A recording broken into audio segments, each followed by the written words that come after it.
Alistair Overeem, Jessica I, and Michael Chiesa.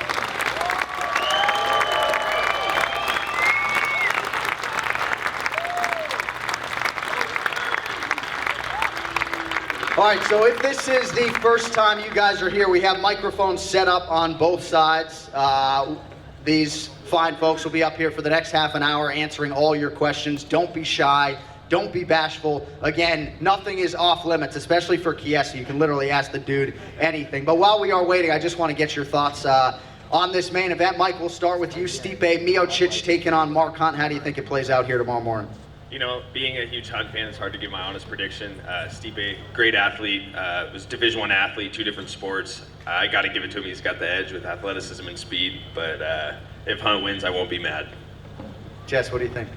Come on, you know that Stipe is my teammate, guys, for over 10 years. So I'm Team Stipe all the way. I mean, I think he wins this fight in any direction it can go.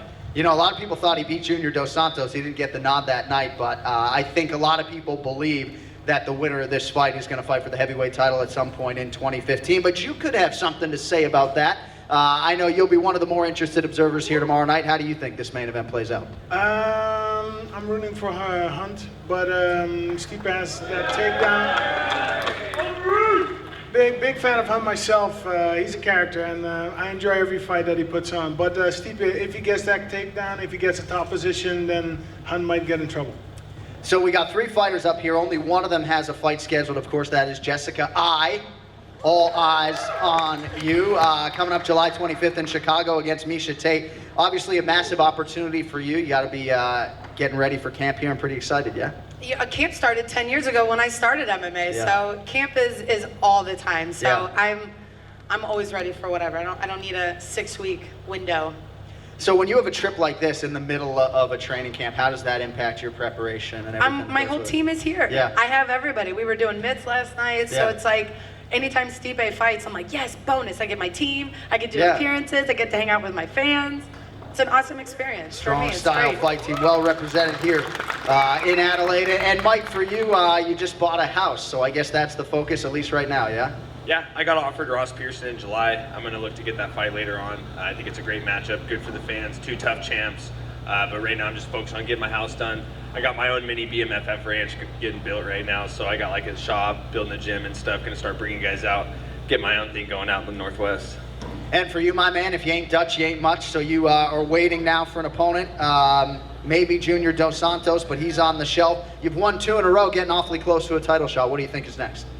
Well, I want to be active, so I'm thinking July, August, September. Junior, I heard 2 days ago, is indeed on the shelf. He's injured, so that fight's not happening now, unfortunately. So I don't know what's going to happen, who's going to be next. We'll see. Just playing the waiting game. All right, 2 open mics. Is anybody at this Q&A? I got a lot of good-looking people here, too. I was noticing that last night at the restaurants, by the way. A lot of good-looking people here in Adelaide. Sounds like he's hitting on you guys. A lot of good-looking people. All right, Boston Strong, thank you for bailing us out. Yes, sir, what do you got? No worries. Usually I line up for an hour to say something. Alistair, the question's for you. Last week I was home from work, recovering from surgery, and I started to watch some of your old Pride fights. Not you in particular, but collectively.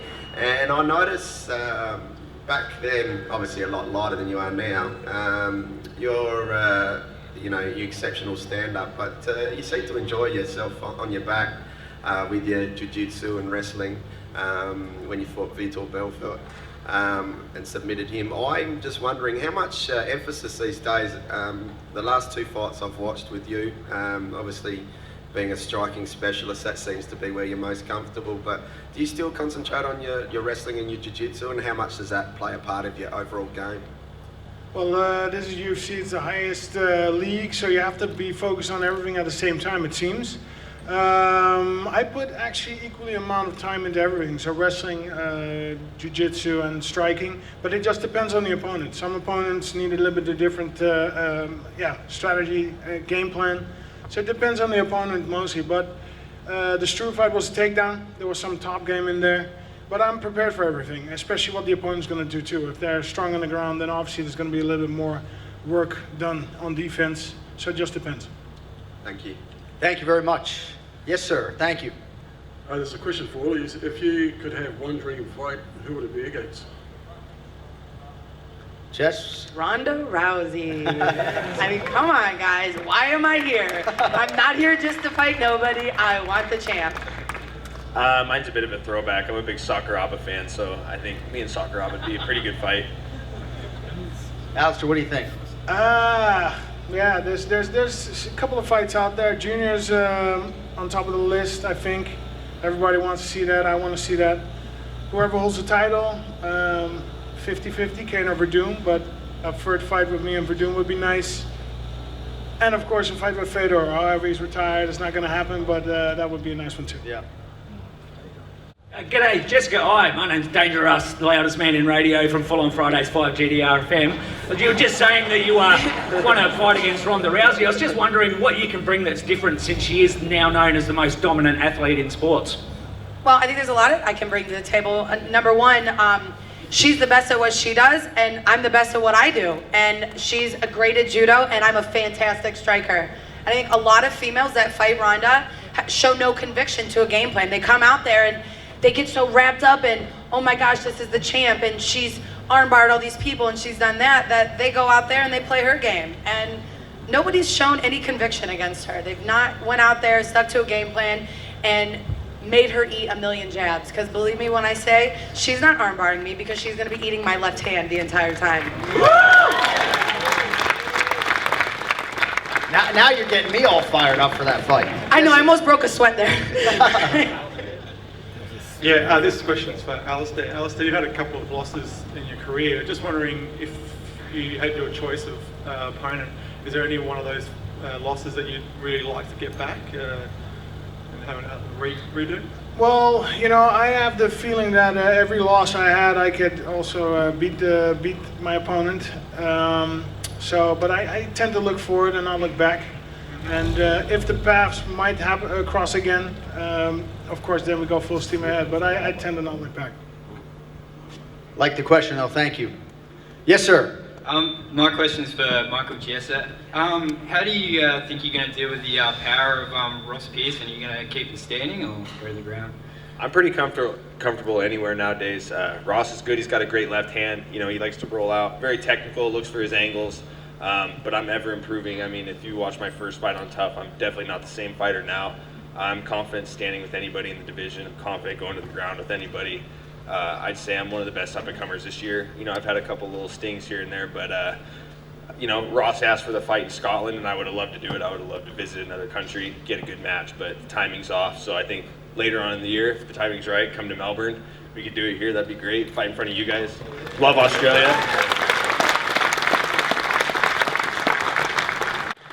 Yeah, my question's for Overeem. Cro Cop's come out of retirement and mentioning a lot of the times that he's going to fight people that he's fought before in the past, wanting to do a lot of rematches. Are you thinking he's going to call you out at some stage? Yeah, who knows? Actually, I don't think so because he's got a bad memory of me. In that fight, if we're going to be honest, I beat him up and I broke him mentally. And I think, when I see him now, it's all good. It's all good. But he's kind of a guy that holds a grudge deep from within, and I think that's still a little bit in there. You think he'll call you out? I don't think so, because for him, I'm headache. He knows that. Good luck. Thanks for coming out. Good question. Thank you. Yes, sir. This question's for Jessica. How do you think you're going to go against Miesha Tate? How do you think your offense is going to be against her? You know what? It's really cool. A fight like Miesha is that everyone's like, oh, Jessica, you're just a striker. You can take her wrestling. She's so great at wrestling.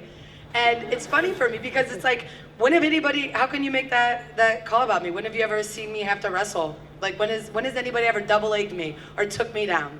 So a girl like Miesha is saying, she could go to flyweight, which I came up from being a flyweight, that I feel like we're going to match up against each other perfectly. I feel like we're going to bring out the best in the women's division because we're both fiery and we both want this win.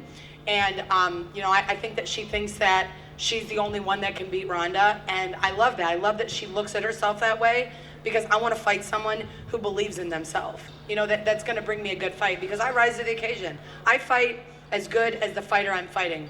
So do you think your win against her will get you a title shot? Absolutely. We already know that it is. Dana already said it that day. He said that the winner of me and her gets the next title shot. Thank you. Yeah. Well, and you can be sure if they give Jessica a microphone after she beats Miesha, she'll make sure to leave no doubt that she deserves a title. Poor Sean Shelby in LA, as soon as he got up after the main event of Kat and Ronda, I was like, I better get that fight. Someone's gonna get punched in the face. And him and Dana were like, calm down, yes, it's all right. Like, we'll get it figured out. Like, stay calm. And I was like, no, it's my turn. And that's what you got to do, too, as a lot of you fans well know, in this day and age. I mean, I always say fighters have it harder than any other professional athlete, save for maybe Olympians, because if they get 4 years for one shining moment. But for you guys, not only you got to win, but you got to entertain, you got to promote. There's a lot that goes into it, and obviously you got the memo that there's more that goes into getting a title shot. So. Yeah, absolutely. Yes, sir. What do you got? This question's for Overeem. Yeah, shot for winning your fight. Yeah, big country. I got 2 questions. Can you give a shout out to Debo and Chris very quickly, please? Yo, Debo and Chris, where you at, man? Yeah, man, they're in New Zealand. Yeah, I'm from New Zealand. Whoop, whoop. And second question, were you shocked at how hard because you were kicking, Roy flipping harder, and were you just shocked at how he was able to take those punches, kicks? Roy Nelson, right? Yeah, Roy Nelson. Yeah, it was a little bit weird. I mean, I was actually confident I was going to finish him in 1 or 2 rounds. Yeah. And then it didn't, and then even he managed to punch me in the face in the last 30 seconds. So he's a special tough cookie, not to be underestimated. Definitely. Yeah. Oh, thank you. Woo! Hey, woo! My question's for Michael Chiesa. Do you have any interest in rematching Joe Lozon? Oh, yeah, I'd fight him right now if he walked in the door. I mean, I don't know if you guys watched the fight, but I definitely didn't, he didn't beat me. I might have lost, but, I mean, he was getting hit with a freaking Mortal Kombat 10-hit combination before they stopped that fight. I mean, he was well on his way to going to sleep. But, yeah, I'd fight him any day, any time. But, unfortunately, our careers are going in different trajectories. He's getting old, he's losing his chin. I'm making my way to the title, so I don't think it'll ever happen. Please do it. That fight was awesome. Thank you. Thank you. Yeah, just wondering, all 3 of you guys, the details of the new Reebok sponsorship deals come out just recently. I'm just wondering what your take on it is. There's been a bit of controversy between some of the fighters and stuff like that, so just what your take of it is. Who wants to start with that loaded Okay, question? so I'll start with it. You know what? To me, honestly, I'm kind of excited to not have to worry about this. This person being upset that their logo looked funny on my leg, or they felt like it wasn't in a good spot for them to get their publicity out there. That I feel like we're here to fight. Look at the NFL, look at the NBA, look at them. They don't get a choice. They don't get to go and be like, oh, I want to wear these shorts, this, and this.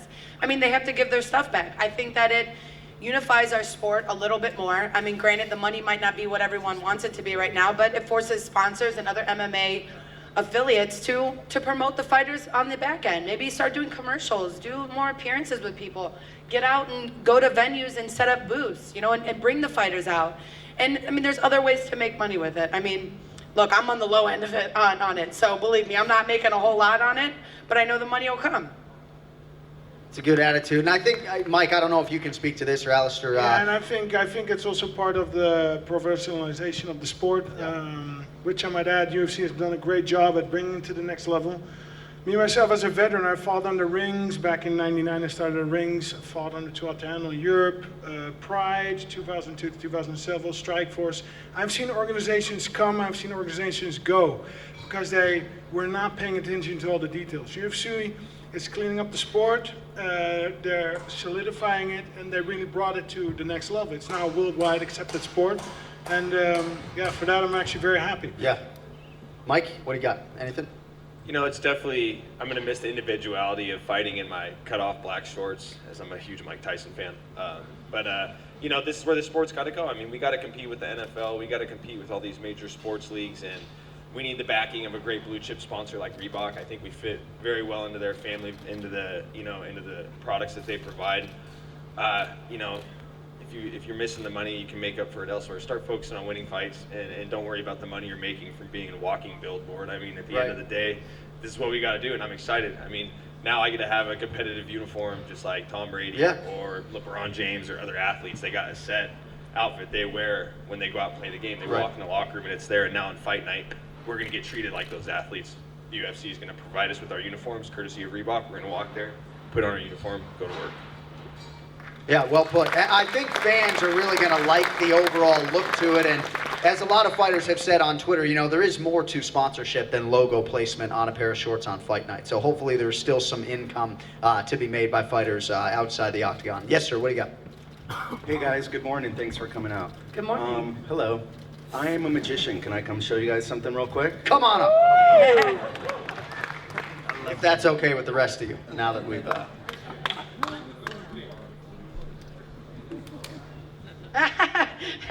That guy's like, hey, we get that. Niner can, all right, yeah.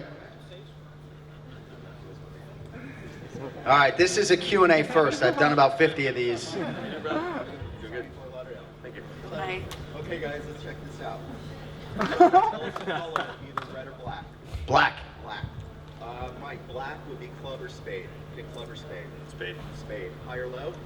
Hi. So a high spade, Alistair would be 8, 9, 10, jack, queen, or king. Pick one of those. King of spades. All right, perfect. Here we go. Check this out. Because in here, I always keep one card upside down. Look. Right in the center. Check it out. Oh, Unbelievable. man, it's the King of Spades. Nice. Look at you. Yes, great job. That was awesome. Good to meet you too. Well done, Rich. Thank you very much. I do not understand magic and how you possibly could have That's pulled out the black King of Spades. Thank you very much. Yes, my man, what do you got? Just a question for Alistair. What do you think will happen with Jon Jones in his situation? I honestly have no idea.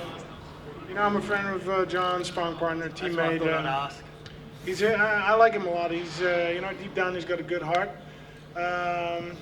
Yeah, I just think he's a little bit young and a little bit reckless. I have no idea what's going to happen. I'm not that familiar with U.S. law, but I do know that he's in some kind of trouble. Otherwise, well, the UFC would not have stripped him off his belt.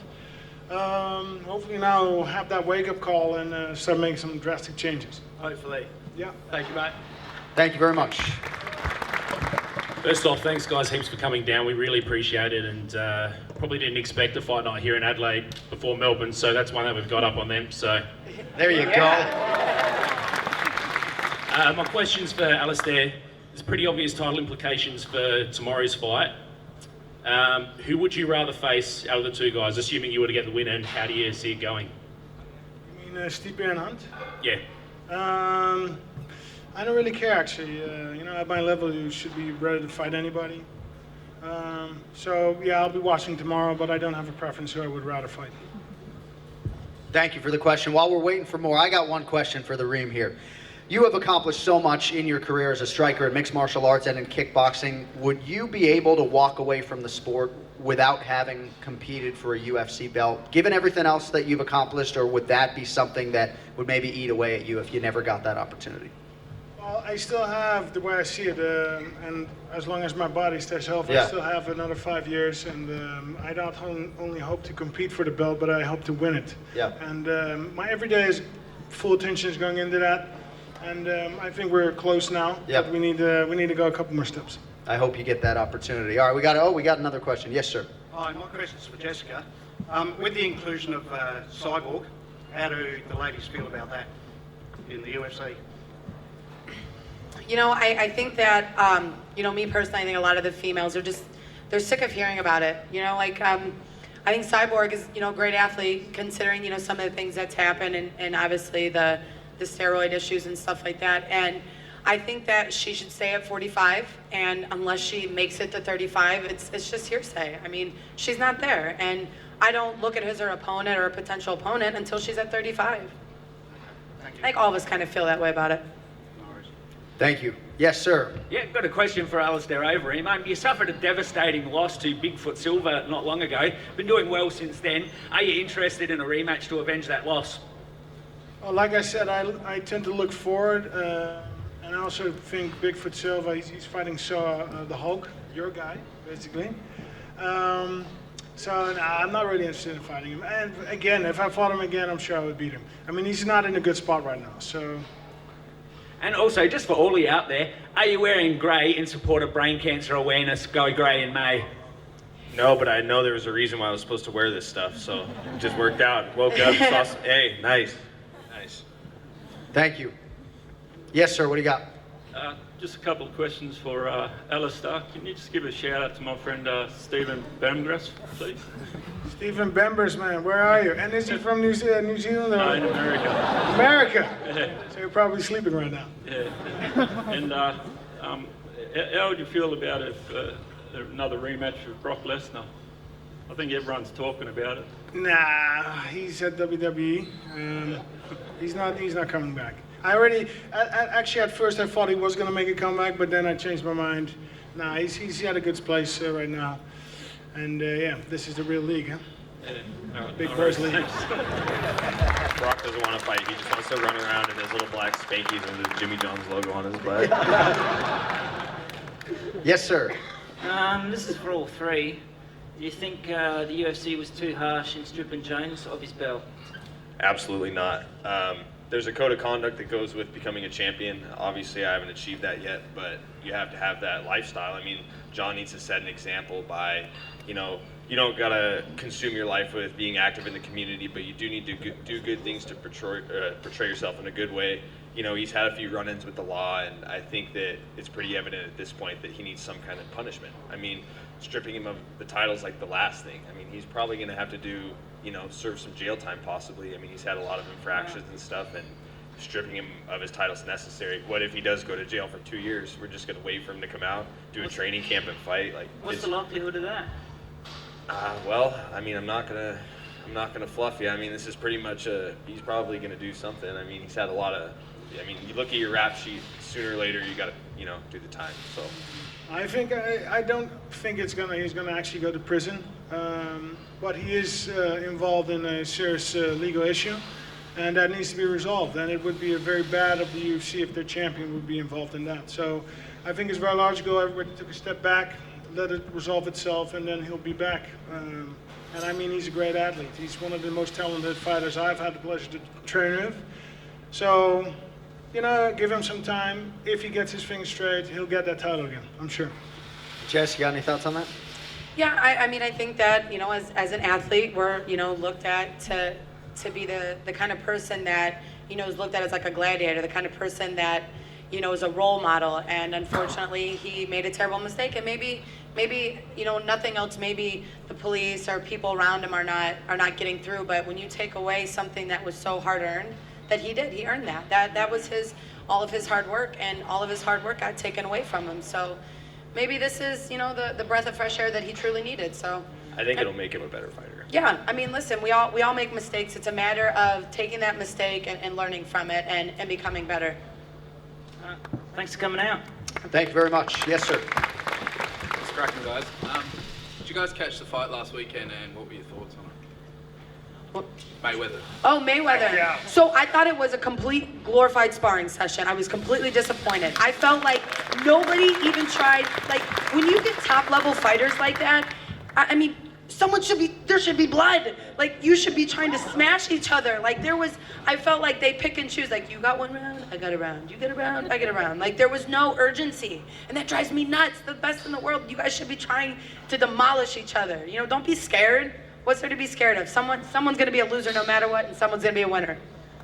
Yeah, I didn't know what you meant when you said fight. I was like, there was a fight last weekend? Yeah. I know, I got confused there for a minute, too. Yeah, I got confused. Usually you remember a fight. As a striker myself, technician, I can appreciate the techniques that they showed and their game plan. But I was very surprised with the judging. One judge scored only one round for Pacquiao. Aggression, pressure should also apply to the judges. They should also have a look at that, not only playing tag. In the end, I thought it was a letdown. I think that judge was the lowest one on Mayweather's payroll, honestly. I think that guy wasn't paying him enough, so he did not live up to the entire hype worldwide, $200 million. And I don't even believe that $200 million paycheck. I don't believe that either. Just one more thing. Can you give a shout out to my girlfriend, Carolina? Me? Yeah, all of you. What's her name? Carolina. Carolina, hi. Hi, Carolina. What's up? Wherever you are. Hello, Carolina. Thank you. Thank you. Get a little Can you closer step to a the little mic. closer to the mic, my man? Thank you. Michael Chiesa, you were saying before that Mike Tyson's obviously a great fighter, you're a big fan. Yeah. I'd like to ask everyone here, like who your greatest of all time is and why. Just like in boxing or in MMA or just In any sport, yeah. Oh, in combat sports, I would say Mike Tyson. I mean, that guy just had like the best run ever in combat sports. I mean, he was just wrecking everybody. He was just. I think that boxing will never be the same because Mike Tyson set such a high standard. I mean, you watched him compete and just pure ferocity, controversy, like everything you could ask for. He made headlines with his wins, and he made headlines in other ways, some bad, some good, but he's the best. Made headlines that Jon Jones win. Yeah. Jess, what do you think? Greatest of all time for you? I got referenced so many times in my early amateur years that I was a female Mike Tyson because I would just throw punches like crazy and just come out and destroy the girl. So I'm a huge Mike Tyson fan, but I'm also I'm a huge Miguel Cotto fan, and I think Miguel Cotto is one of those new boxers that doesn't get a he doesn't get the recognition he deserves.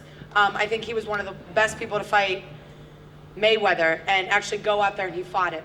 He wasn't scared. He went out and he fought that fight the best that he could, and there was never a moment that he didn't give it his all. And I'd have to say he's one of my favorites of all times too. He might get that rematch too because I of the think way he would beat him. Yeah. I honest to goodness think Miguel Cotto would beat him. And when he lost to Mayweather, he was going through a lot of personal stuff. His father had just passed away, and believe me, I'm a sports guru, so I can throw some facts out there for you. But I think Miguel Cotto would be another great one. But Mike Tyson is one of the best of all times. I like Mike Tyson too. The way he dominated, destroyed his It's the opponents. Tyson crew up here. Yeah, no. Someone but also, tweet him for us. Someone go out there and just start tweeting him like crazy. But also, you could already see in his opponent the fear in their eyes. They already knew what's going to happen. Everybody basically already knew what's going to happen, so it just needed to be done. That was kind of amusing, and yeah, big example in the beginning how to do it. Big example later on how to not do it. So, Mike Tyson. I've always been a big Bernard Hopkins fan, just that he's been able to sustain excellence at such an advanced age, if I can even say that. And, he hasn't always gotten the judges' scorecards for defense the way Mayweather has. I thought he got hosed against Jermaine Taylor in one of those fights. So I've always been a big B-Hop guy, and just amazing to see him do that late into his 40s and obviously now 50 years old. So. And an abstract fact about B-Hop, since you speak of him, James Vick, who's fighting in the main event this weekend, that is his favorite boxer. There you Vick, go. being a two-time Golden Gloves champion, he knows his stuff. So.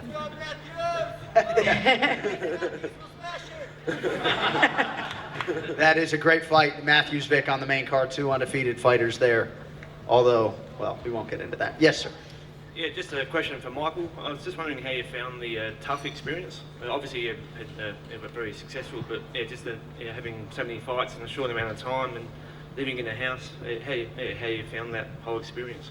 It was a good way to figure out if this is the life I wanted to live or not. I mean, I was always on the fence, like, could I compete in the UFC? Is this really what I want to do? Or do I want to, find different means in life? Obviously, my heart swayed to the first side, but the Ultimate Fighter made me realize it's what I wanted. Once I got to finally train with world-class coaches, be in a room full of studs that are, every guy was my size with a really good record, the tough fights and everything, it made me realize, like, yeah, this is what I want to do. This is what I'm meant to do. And, I wouldn't change a thing about it. Especially John Anik. Oh, 3 months dude, with that John. live season, though, and I'm hoping it comes back, was really just very taxing, I think, for all you guys. 13 straight weeks, and it really was sort of who's going to be the last, who's going to be able to sustain it over 13 weeks, and obviously you were the last man standing. One of the best experiences I've ever had in TV, and Michael Chiesa was a big part of why it was that. All right, we got time for 3 more questions, so if you haven't lined up yet, don't bother doing so. Yes, ma'am, thank you. Hi, Jessica. I can't wait to see you smash Miesha Tate. Yes, cupcake smash. Women's MMA is becoming really popular and way more successful. Do you reckon the UFC will look to add more women's divisions in the near future? I think that the 115, 135, it's perfect. I don't think we need more. I think we're at a very good developing stage right now, and I don't think you need to water it down with multiple divisions. I mean, as much as I would love to sit up here and make the women's division seem a lot deeper than it really is, it's still developing. And, I know I started my MMA career 10 years ago, and I know where I'm at now, so I can only imagine how the next 10 years are going to go for the rest of the division. So I think later on down the road, it's a possibility, but right now I think we should stick with what we have. Of course. Thank you very much. Yes, sir. Hey, I'm Vincent from Toronto, Canada. This question for the Reem. Can you talk a little bit about your evolution as an MMA artist from your K1 dream days to the UFC? Well, you mean my first kickboxing fights when I was 17, 18? Yeah, how have you evolved your style, your strategy, your technique? Well, I always wanted to be a fighter that could do a little bit of everything. Turned out to be a lot of everything. Just always improve. And at this level, you need to be good at everything. But it started out to be, in the beginning, I fought in Holland. MMA fights in there, kickboxing was the thing, so you could easily beat the opponents with submissions. So that was the first thing. Then in Japan, in Pride, it switched actually in rings already. There, the fighters were good on the ground, so I had to focus up more on stand-up. And I just kept going. And then in the K1, of course, then you're fighting striking, only with striking. So, of course, that had to go a notch up. And now back in the UFC, it's back to everything, and everything needs to be good. Wrestling, jiu-jitsu, submissions, takedown defense, striking, game planning. It all has to be top-notch. Thanks a lot. Thank you very much.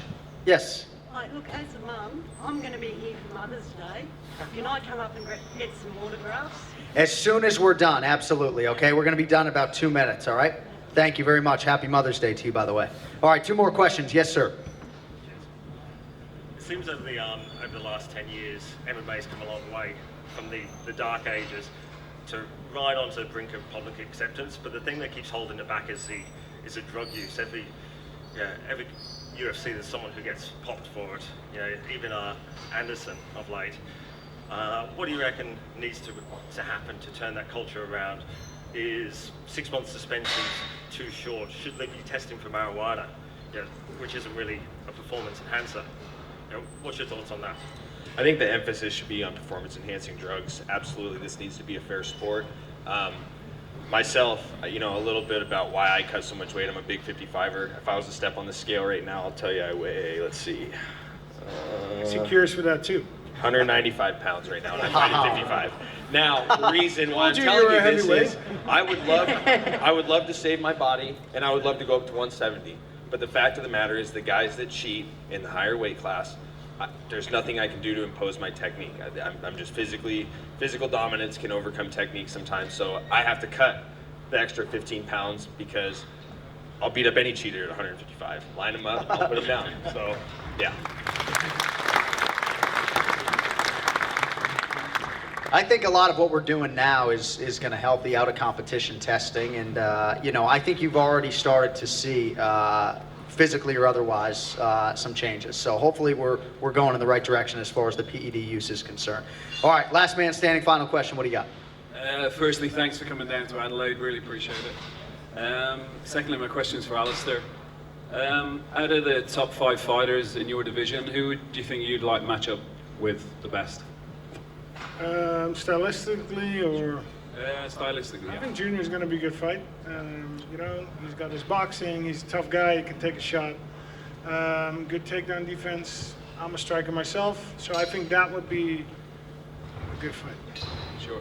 Could you guys give a shout out to both of my brothers at home, Gary and Matthew? Gary and Matthew, what up? What's up, Gary and Matthew? How's it going, Gary? Thank you very much. Cheers. Well, and thanks to you guys. We really appreciate you coming out early today and spending a chunk of your Saturday with us. The fighters will be up here at 11 o'clock. Let's hear it once more. Michael Chiesa, Jessica I, and the Reem, Alistair Overeem. Thank you guys.